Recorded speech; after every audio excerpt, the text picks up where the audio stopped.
بسم اللہ الرحمن الرحیم۔ السلام علیکم ورحمۃ اللہ وبرکاتہ۔ رب اشرح لی صدری ویسر لی امری واحلل عقدۃ من لسانی یفقہوا قولی۔ آج ہم سورہ بقرہ کا 14واں رکوع پڑھیں گے۔ شروع کرتے ہیں اللہ کے نام سے۔ اعوذ باللہ من الشیطان الرجیم، بسم اللہ الرحمن الرحیم۔ وقالت الیہود، اور کہتے ہیں یہود، لیست النصارى، کہ نہیں ہے نصارہ، علی شیء، کسی راہ پر۔ وقالت النصارى، اور کہتے ہیں نصارہ، لیست الیہود، کہ نہیں ہے یہود، علی شیء، کسی راہ پر، وہم، اور وہ، یتلون الکتاب، پڑھتے ہیں کتاب۔ کذالک، اسی طرح، قال الذین، کہا ان لوگوں نے جو، لا یعلمون، نہیں جانتے، مثل قولہم، ان کی طرح کی بات۔ فاللہ، پس اللہ، یحکم، فیصلہ کرے گا، بینہم، ان کے درمیان، یوم القیامت، قیامت کے دن، فیما، اس میں، جو کانوا، تھے وہ، فیہ، اس میں، یختلفون، اختلاف کرنے والے۔ یہود کہتے ہیں کہ نصرانی حق پر نہیں، اور نصرانی کہتے ہیں کہ یہود حق پر نہیں، باوجود اس کے کہ وہ پڑھتے ہیں کتاب۔ اس طرح ان جیسی باتیں بے علم لوگ کہتے ہیں۔ قیامت کے دن اللہ ان کے اس اختلاف کا فیصلہ کر دے گا۔ یہاں پر یہود و نصارہ کی آپس کے بغض و عداوت کا ذکر فرمایا گیا ہے کہ یہود و نصارہ دونوں ایک دوسرے کو حق نہیں مانتے تھے۔ جب نجران کی نصرانیوں کا وفد نبی کریم صلی اللہ علیہ وسلم کے پاس آیا تو ان کے پاس یہودیوں کے علماء بھی آئے۔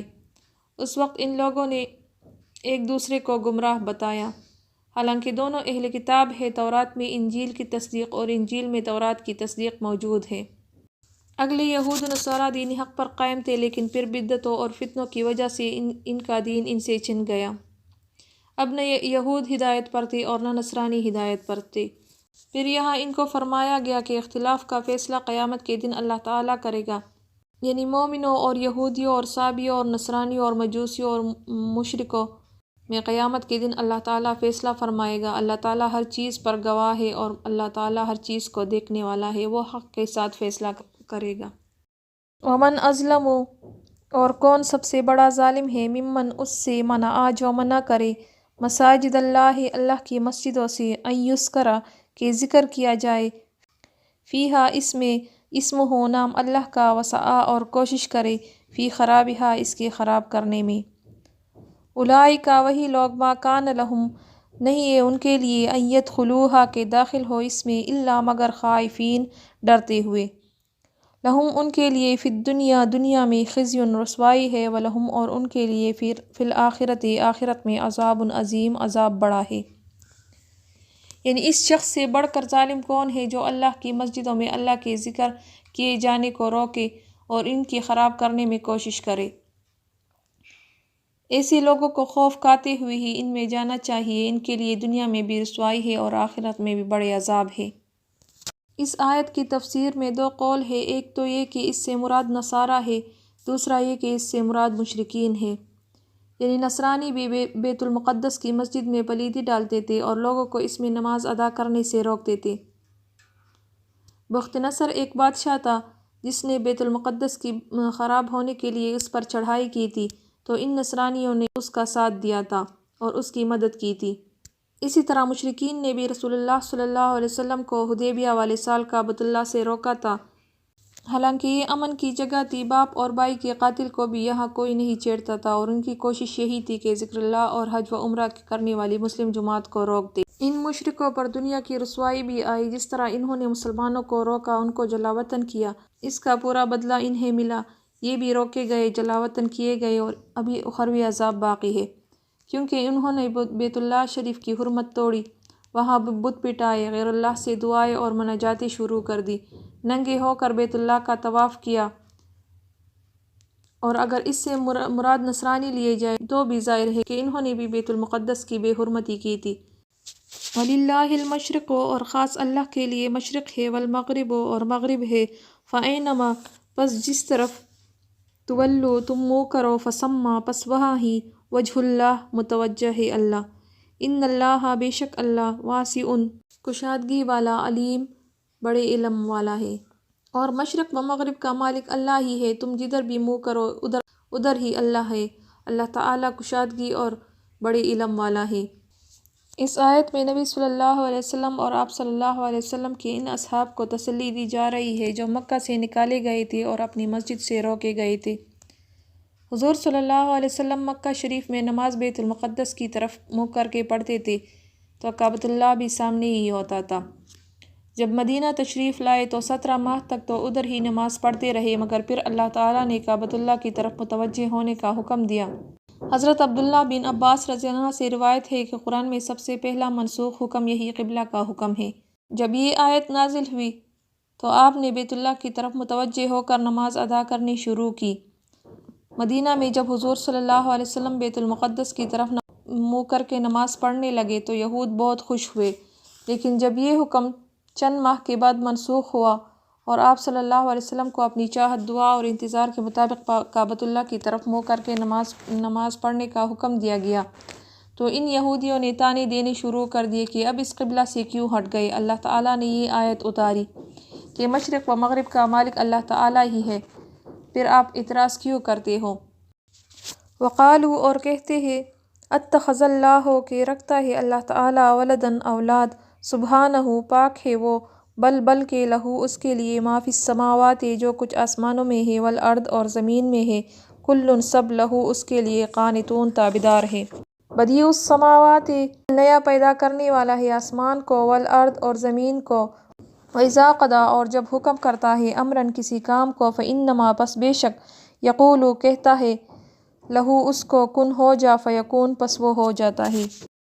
یہ کہتے ہیں کہ اللہ کی اولاد ہے، نہیں بلکہ اللہ پاک ہے، زمین و آسمان کی تمام مخلوق اس کی ملکیت میں ہے اور ہر ایک اس کا فرمانبردار ہے۔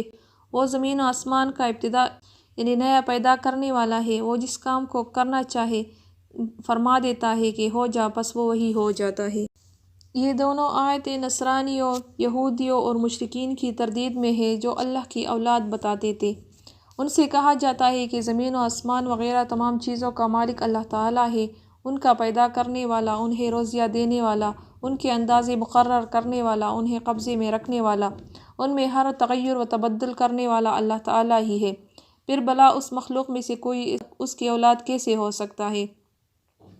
نہ عزیر علیہ السلام اور نہ عیسیٰ علیہ السلام اللہ کے بیٹے بن سکتے ہیں جیسا کہ یہود نصارہ کا خیال تھا، اور نہ فرشتے اس کی بیٹیاں بن سکتے ہیں جیسے مشرکین عرب کا خیال تھا، اس لیے کہ دو برابر کی مناسبت رکھنے والے ہم جنس سے اولاد ہوتی ہے، اور اللہ تعالیٰ کا نہ کوئی نظیر ہے، نہ اس کی عظمت و کبریائی میں اس کا کوئی شریک ہے، اور نہ اس کی جنس کا کوئی اور۔ وہ ساتوں آسمانوں اور زمینوں کا پیدا کرنے والا ہے، اس کی اولاد کیسی ہوگی؟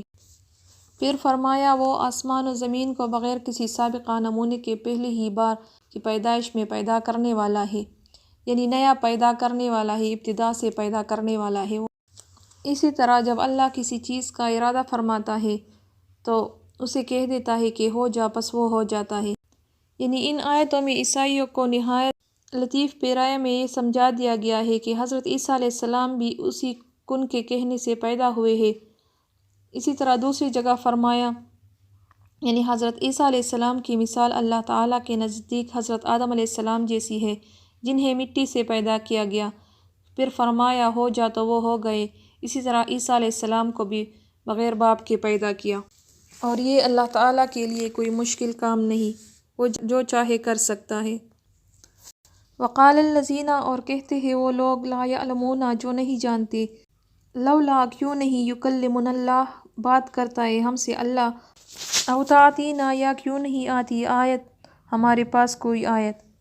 کذالک اسی طرح، قال الذین کہتے ہیں وہ لوگ، من قبلہم جو ان سے پہلے تھے، مثل قولہم ان کی طرح کی بات، تشابہت ایک سے ہے، قلوبہم دل ان کے، قد یقیناً بینا ہم نے بیان کر دی، آیات نشانیاں، لقوم اس قوم کے لیے، یوقنون جو یقین رکھتے ہیں۔ اسی طرح جاہل لوگوں نے یہ بھی کہا کہ اللہ ہم سے باتیں کیوں نہیں کرتا، یا ہمارے پاس کوئی نشانی کیوں نہیں آتی۔ اسی طرح ایسی ہی بات ان کے اگلوں نے بھی کہی تھی، ان کے اور ان کے دل یکساں ہو گئے، ہم نے تو یقین والوں کے لیے نشانیاں بیان کر دی۔ یعنی اہل کتاب اور بت پرستوں میں جو جاہل لوگ ہیں وہ سب کہتے ہیں کہ اللہ ہم سے باتیں کیوں نہیں کرتا، یا کیوں کوئی نشانی نہیں بھیجتا کہ رسالت کی تصدیق کرے۔ یعنی مشرکین آپ صلی اللہ علیہ وسلم سے یہ مطالبہ کرتے تھے، اور ان سے پہلے اہل کتاب نے بھی ایسی ہی بے معنی سوالات کیے تھے۔ ایک جگہ پر ارشاد ہے کہ اہل کتاب تم سے چاہتے ہیں کہ تم ان پر کوئی آسمانی کتاب اتارو، اور حضرت موسیٰ علیہ السلام سے انہوں نے اس سے بھی بڑا سوال کیا تھا۔ ان سے تو کہا تھا کہ ہمیں اللہ کو ہماری آنکھوں سے دکھا۔ اور دوسری جگہ ارشاد ہے کہ جب تم نے کہا کہ اے موسیٰ ہم تجھ پر ہرگز ایمان نہ لائیں گے جب تک اپنے رب کو اپنے سامنے نہ دیکھ لے، پھر فرمایا کہ ان کے اور ان کے دل یکساں اور مشابہ ہو گئے، یعنی ان مشرکین کے دل سابقہ کفار جیسے ہو گئے۔ پھر فرمایا کہ ہم نے یقین والوں کے لیے اپنی آیتیں اس طرح بیان کر دی ہے جس سے رسول اللہ صلی اللہ علیہ وسلم کی تصدیق ہوتی ہے، کسی اور چیز کی وضاحت باقی نہیں رہی۔ یہی نشانیاں ایمان لانے کے لیے کافی ہے، اور جن کے دلوں پر مہر لگے ہوئے ہیں انہیں کسی آیت سے کوئی فائدہ نہیں پہنچتا۔ انا بے شک ہم نے ارسلناک بھیجا تجھ کو بالحق حق کے ساتھ، بشیراً خوشخبری دینے والا، ونذیراً اور ڈرانے والا، ولا تسأل اور تجھ سے نہیں پوچھا جائے گا، عن اصحاب الجحیم دوزخ میں رہنے والوں کے بارے میں۔ ہم نے تجھے حق کے ساتھ خوشخبری دینے والا اور ڈرانے والا بنا کر بھیجا ہے، اور آپ سے جہنمیوں کے بارے میں کوئی سوال نہیں پوچھا جائے گا۔ رسول اللہ صلی اللہ علیہ وسلم کو جنت کی خوشخبری دینے والا اور جہنم سے ڈرانے والا بھیجا گیا ہے، اور یہاں آپ صلی اللہ علیہ وسلم کو ارشاد فرمایا گیا کہ آپ سے کفار کے بارے میں کوئی سوال نہیں کیا جائے گا، جیسے کہ ایک دوسری جگہ ارشاد ہے کہ آپ صلی اللہ علیہ وسلم پر صرف پیغام پہنچانا ہے اور حساب ہمارے ذمے ہے۔ اسی طرح ایک دوسری جگہ پھر فرمایا کہ تو نصیحت کرتا رہے اور تو صرف نصیحت کرنے والا ہے، ان پر داروغہ نہیں۔ وَلَن تَرْضَىٰ اور ہرگز راضی نہیں ہوں گے عنک الیہود تجھ سے یہود، وَلَن نصاریٰ اور نہ نصارہ، حتیٰ یہاں تک کہ تتبع تو تابعداری کرے، ملتہم ان کے دین کی۔ قل کہہ دیجئے انا بے شک ہدی اللہ ہدایت اللہ کی، هو الہدی وہی سیدھی ہدایت ہے، وَلَئِنِ اتَّبَعْتَ اور اگر تو تابعداری کرے، اہواءہم ان کے خواہشات کی، بعد الذی بعد اس کے، جاءک کہ آئے تمہارے پاس، من العلم علم سے، ما لکا نہیں ہے تیرے لیے، من اللہ اللہ سے، من ولی کوئی دوست، ولا نصیر اور نہ مددگار۔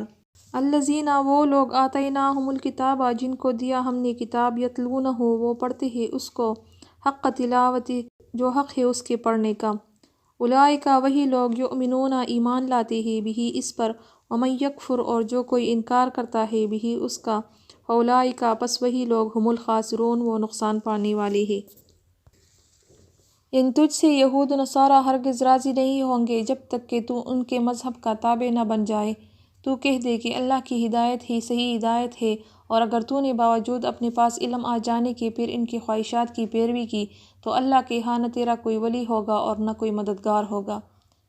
جنہیں ہم نے کتاب دی ہے وہ اسے پڑھنے کے حق کے ساتھ پڑھتے ہیں، وہ اس کتاب پر ایمان بھی رکھتے ہیں، اور جو اس کے ساتھ کفر کرتے ہیں وہ نقصان والے ہیں۔ اس آیت کا مطلب یہ ہے کہ یہ لوگ تجھ سے ہرگز راضی نہیں ہوں گے، لہٰذا تو بھی انہیں چھوڑ اور رب کی رضا کے پیچھے لگ جا۔ انہیں دعوت رسالت پہنچا دی، دین حق وہی ہے جو اللہ نے تجھے دیا ہے، تو اس پر جم جا۔ حدیث شریف میں ہے، میری امت کی ایک جماعت حق پر جم کر دوسروں کے مقابلے میں رہے گی اور غلبہ کے ساتھ رہے گی، یہاں تک کہ قیامت آئے۔ پھر اپنے نبی صلی اللہ علیہ وسلم کو خطاب کر کے دھمکایا کہ ہرگز ان کی رضامندی اور ان سے صلح جوئی کے لیے اپنے دین میں سست نہ ہونا، ان کی طرف نہ جھکنا اور ان کی بات نہ ماننا۔ اسی طرح فرمایا کہ جنہیں ہم نے کتاب دی ہے وہ حق تلاوت ادا کرتے ہوئے پڑھتے ہیں۔ اس سے مراد یہود و نصارہ ہے، اور دوسری روایت میں ہے کہ اس سے مراد اصحاب رسول اللہ صلی اللہ علیہ وسلم ہیں۔ یہود میں بھی توڑے آدمی منصف تھے کہ اپنی کتاب کو پڑھتے تھے اور اس کو سمجھ کر وہ قرآن پر ایمان لے آئے، جس طرح حضرت عبداللہ بن سلام رضی اللہ عنہ اور ان کے ساتھی۔ انہوں نے توریت کو غور سے پڑھا، انہی کو ایمان نصیب ہوا، اور جس نے انکار کیا کتاب کا یعنی اس میں تحریف کی، اور وہ نقصان والے ہو گئے۔ حضرت عمر رضی اللہ عنہ فرماتے ہیں کہ حق تلاوت یہ ہے کہ جنت کے ذکر کے وقت جنت کا سوال کیا جائے اور جہنم کے ذکر کے وقت اس سے پناہ مانگی جائے۔ پھر فرمایا اس پر ایمان یہی لوگ رکھتے ہیں، یعنی جو اہل کتاب اپنی کتاب کی سوچ سمجھ کر تلاوت کرتے ہیں، وہ قرآن پر ایمان لانے پر مجبور ہو جاتے ہیں۔ صدق اللہ العظیم۔